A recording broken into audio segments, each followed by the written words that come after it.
Hello everybody, and welcome to Storm Reads, and today I'm going to be doing part 1 of my July new releases.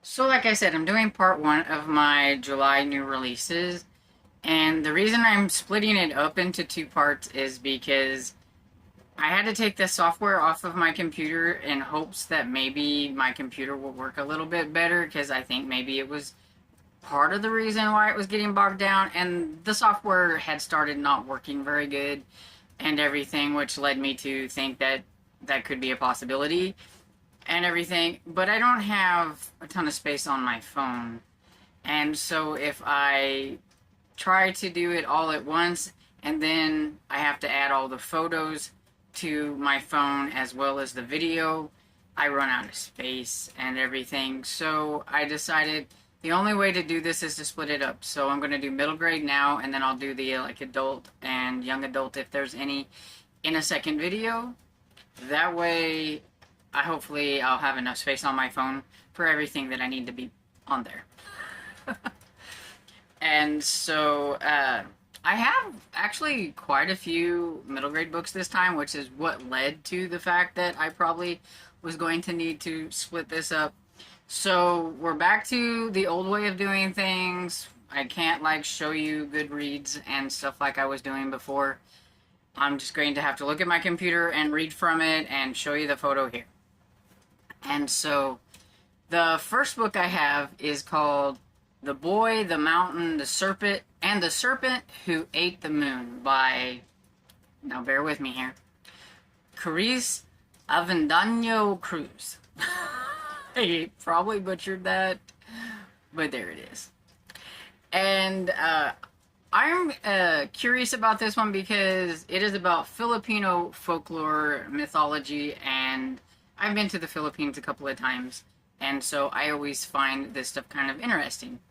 And so this one says the town of Santa Cristo is known for two things: their colorful town fiesta, capped off with a solemn evening procession, and the dozens of people that have disappeared over the years.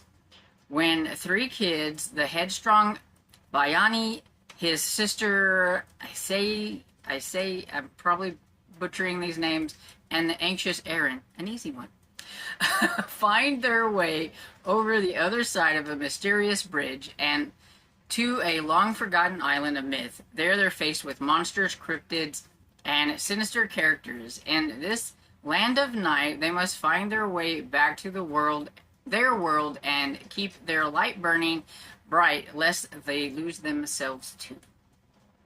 And so it sounds like it could be right up my alley. It's when it comes to fantasies and stuff like that, I'm definitely more on the middle grade side of that. I like the middle grade fantasy. And like I said, I like mythology, and this one is 320 pages. It comes out July 1st, and it is from Farah Stratus and I never can say that. Garokes? Yeah, anyway. I'm horrible when it comes to pronouncing things, but y'all know that. The next one I have is called Blood in the Water by Tiffany D. Jackson. And I'm fairly certain that Tiffany D. Jackson writes adult kind of maybe thrillers or something like that. I know I've heard the name and everything. And this is her debut middle grade, so I think it'll be kind of cool. They're putting a lot of pressure on it, I think, because is it really going to be Jaws for a whole new generation? I think they're putting a little bit of pressure on here, because it sounds more like a can't put downable mystery, murder mystery. So is it really about a bunch of shark attacks like Jaws? I mean, I don't know. But I think it sounds fun. And it is a middle grade horror book, mystery horror. It says thriller, summer read, all those kind of good things.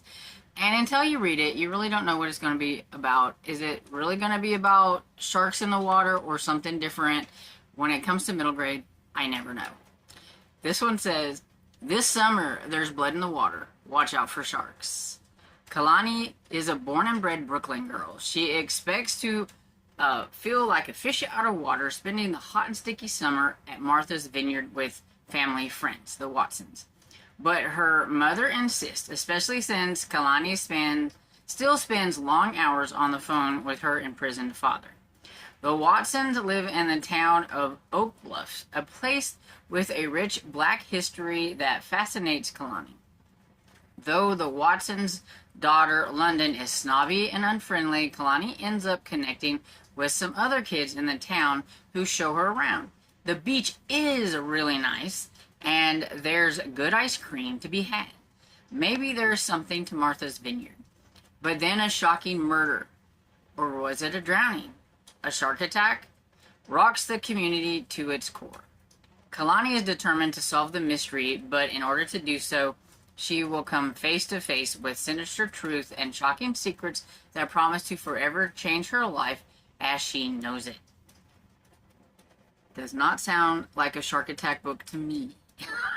So, I don't think they should throw Jaws around and make it sound like something it's not going to be, unless there's going to be a shark attack. It sounds like it's just a murder mystery surrounding a beach and there could be sharks in the water. That doesn't necessarily mean it's going to be like a shark attack. And that's just me. That's what I'm taking out of this and everything. When you're going to say a horror book and you're going to have sharks mentioned, then I'm expecting a shark attack book. I'm still interested in it because it is a middle grade horror book. It's 272 pages. Comes out July 1st. And it is from Scholastic Press. But I will not be holding it up to its shark attack book until I've read it and I find out what it's about. Then I can let you know. Because I am interested in it. And let me know if any of you are interested in it as well.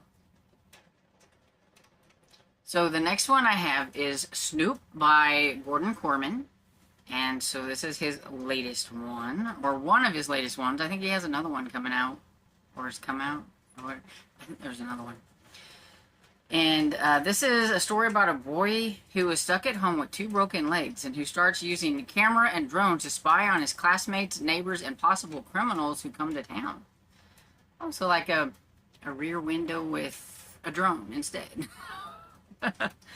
If Carter hadn't been checking his phone, he might have seen his brother coming down the ski slope in his direction, and if Carter had seen his brother in time and avoided the crash, he might not have broken 2 legs have 2 broken legs right now. Yeah, I think if you're skiing, you should not be on your phone. You should be paying attention. Oops. Now Carter is stuck at home for weeks with both his legs in cast. Bored, he starts checking out the live feeds and the police cams around his town. Before he knows it, he's obsessed, watching his classmates when they don't know he's looking and discovering some other very strange things going on that no one else is noticing. But what happens when Carter is found out and the people he's watching knows where he lives? Uh-oh. That sounds menacing. It is a middle grade mystery, of course. And because it is Gordon Corman, it does say realistic fiction here, so we'll know it'll be a little bit more on the contemporary side, probably. It's 208 pages. Comes out July 1st as well. July 1st is a busy day. This is from Scholastic Press as well. Here's one of my most anticipated reads, and that's because I'm waiting on this book. I'm all caught up on the series, and this is Way Off Base by Julie Buxbaum. It is the Area 51 Files number 4. And this one is all about Sky, who had to move to Area 51 where her uncle lives. And what she found out is, like, once you move to Area 51, you don't really ever move out of Area 51. So she's, like, pretty much stuck there for life, kind of, or whatever. It's a very strange situation and everything. And the reason for it is because in Area 51, there are some strange people or things or aliens walking around. And one of them being her friend Elvis. And so she's made some friends with some actual humans, but she's also made friends with this alien boy who I cannot say what kind of alien he is, but he is the kind that when you look at him, you you see whatever you're imagining or whatever. Like, so she sees him as a boy the same age as her. Her father, or not her father, her uncle sees him as an adult or whatever. There's been times when somebody has seen him as their nemesis, so that's not always good, and things like that. So it's just whatever you portray on him, or whatever you focus on him, I guess. And so, like, his shirts, like, whatever, if she's thinking about her favorite shirt, he might be wearing her favorite shirt, and things like that. And stuff. And his name is Elvis. And so in this one, it says, for the first time since Sky got to Area 51, things seems to be under control. No bunker hideouts, no incoming space toilets, no kidnappings of beloved relatives. In fact, everyone is in a celebratory mood because the special government visitor is coming to Area 51. But on the morning of the visit, a UFO goes missing from the science lab. And then a mysterious whistleblower goes to the media saying they have evidence of the UFO landing.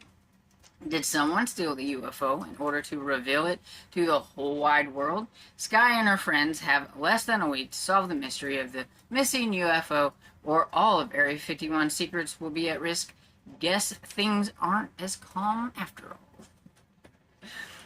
Yeah, it's a really fun series just about her and her friends solving mysteries around Area 51. It's got some fun illustrations in it as well, so you can see some of the very strange creatures that live there, the aliens and things like that, and it's just fun.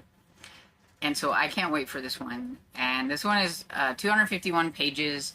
It comes out July 8th, and it is from... I always forget to click that. Come on, computer. It is from Delacorte Press. So the next one I have is called Elvra, Vance and the Monster Mystery.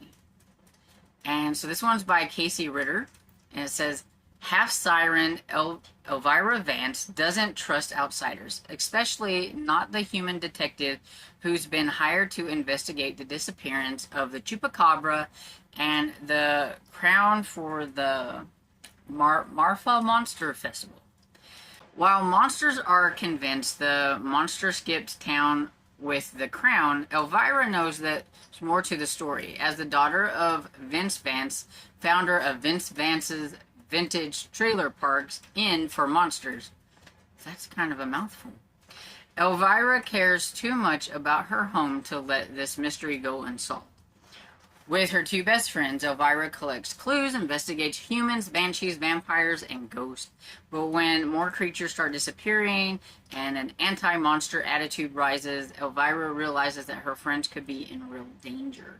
Now time is running out. Elvra must use her siren powers and sleuthing skills to solve this mystery or lose everyone she loves. Or everything she loves, it says. I can't read, apparently. And this is a middle grade fantasy. It's 320 pages. Comes out July 15th. It is from Storytide. And it just sounds super cute. So the next one I have is another by Paul Tremblay. I'm very curious about this one because Paul Tremblay writes adult horror books. And this is his first middle grade horror book.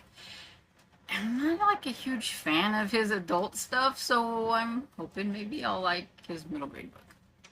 And so this one says, when Casey Wilson's parents tell him that his friend is coming for a sleepover, he has no idea who that might be. Ever since the Zoom incident, everyone treats him like a pariah, and his tics are worse than ever. When Morel appears, he's not like any friend Casey has ever met. His skin is like clay. He doesn't speak. But Casey's parents are charmed by the strange kid, and it's nice to have someone to talk to besides his sister Allie, who is away at college. As his normally loving parents grow distant from Casey, they gush and fawn over Morrow. Casey knows something is wrong, but with no end in sight to the sleepover, he's exhausted. And in the dark, out of the corner of his eyes, Morel doesn't look like a kid at all. So, yeah, I found it a little spooky. And this one, of course, is a horror middle grade, and it comes out July 22nd. It's 256 pages, and is from Quill Tree Books, and I may already have this one from NetGalley. So, I was very curious, and so I hope it's good. And so I feel like this is the long-awaited second book in this series, and there's no information on it, but I'm going to put it up here in case somebody wants to go check out the first book. But The Ghost of Nameless Island was the first book in this series, and this one is called The Boy Who Could Fly. It's by Carly and West, and this one left me with a cliffhanger ending, and I'm talking about it just like dropped off. There was like a gigantic cliff. Because you're reading it, and then all of a sudden, there's no more. And it's like, what? And so I've kind of been waiting for another one to come out, and so we're finally getting another one. Now, will I remember what the first one was about? No, not really. Okay, so, the first one, I'll just tell you what the first one is about. So, 12-year-old Gus Green can see ghosts. In fact, he uses paranormal superpowers to help them go on. But when Gus and his mom move into an old mansion on a mysterious and remote, nameless island, he meets a ghost that set out to hurt him. And, yeah, so it is a middle grade spooky book, and it's paranormal. And this always said it was a graphic novel, but it wasn't a graphic novel. It had some illustrations maybe in it, but the one that I read was just a full-fledged book or whatever. Because I listened to it, and I even checked it out to see if it was a graphic novel, like the actual book. And so I'm not sure why it says that, but anyway, I don't remember necessarily what happened at the end of the book. I just know it was a good book, and then all of a sudden it just dropped, and I was kind of frustrated, but I am curious to see what's going to happen in the second book. So I'm glad there's one coming out, because when something leaves me on a cliffhanger, I worry if there's ever going to be another book. It comes out July 22nd, and it is from Andrew McNeil Publishing, and it's 320 pages. The next one I have is The Haunting of Bellington Cottage by Laura Parnham. And this one says it's about two girls trying to figure out if they're still friends who discover their vacation rental home is haunted. So, sounds a bit like Paranormal with a little realistic contemporary lean to it. Sometimes I feel those are okay. I can handle those. It was a perfect winter break getaway until the ghost showed up. The last time Iris and Violet's families went on a trip together, the girls turned their rental home into an epic haunted house, and Iris had bought all her spookiest supplies to the cottage they were calling home for the next week, ready to recreate the magic they shared. But in the years since, V, don't call her Violet, has become closed off and short-tempered and wants nothing to do with anyone, especially not her mom's new boyfriend. V's bad mood feels inescapable in the cottage. The soon strange things are happening that makes it seem like the house itself is angry too. Doors are slamming, rooms that are perfectly neat a second ago are suddenly a disaster, and Iris hears pacing footsteps long after everyone's gone to sleep. Iris and V soon discover that the cottage has a secret history, and there's no need to stage a haunted house after all, because they're already in one. So, hopefully, because it has like that kind of realistic contemporary lean to it, it's not going to throw me off like another one middle grade did when it was supposed to be a ghost story and it really wasn't. And so I'm hoping it's actually going to be a ghost story, and this one is 272 pages. It comes out July 29th, and it is from Storytime. Okay, now you'll see why I had to do two different videos, because this one's already getting kind of long. this is the last one, though. So we have Death by Whoopee Cushion by Vicky Grant. And so the whoopee cushion turns deadly in this new middle grade mystery. And it says the best Halloween costumes, the funniest pranks, are an endless supply of chocolate fudge that looks exactly like dog poo. Most kids would love it if their parents owned a joke store. But 12-year-old Manya isn't like most kids. She's not interested in the cheap laughs at Pranks a Million. She loves science. She wants to save the world. The only thing she finds even vaguely interesting about her parents' shop is the science behind the pranks. After all, there is chemistry at work, even in itching powder and stinky bombs. Manya and her best friend Isaac are thrilled when their parents agree to sign them up for serious science, an after-school course. It's everything Manya has dreamed. The class is fascinating, and their teacher, Dr. C. Michaels, is both smart and charming. She can just about forget that her parents drive a bright yellow Volkswagen Beetle with a red clown nose on the hood and headlights that look like googly eyes. Maybe. But one day, Manya comes back from their serious science class to see two police in the store. A trick cigar bought at Pranks a Million blew up in a customer's face and burnt off his eyebrows. Then there's a poisoning incident, and when the whoopee cushion explodes, actually killing an innocent bystander, things become very serious. Manya's parents are arrested for murder. It's up to Manya to prove their innocence, and she may have to use some of the science behind the pranks to do so. So, sounds like it's kind of funny with a serious lean to it as well.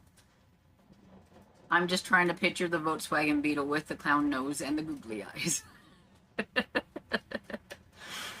Anyway, it's 256 pages. It comes out July 29th, and this one is from Tundra Books. And that, my friends, is all the middle grade books that I found slightly interesting for July.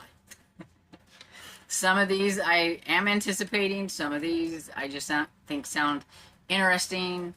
And so if you have any middle grade books that you know about that I didn't mention, please feel free to leave them down in the comments below.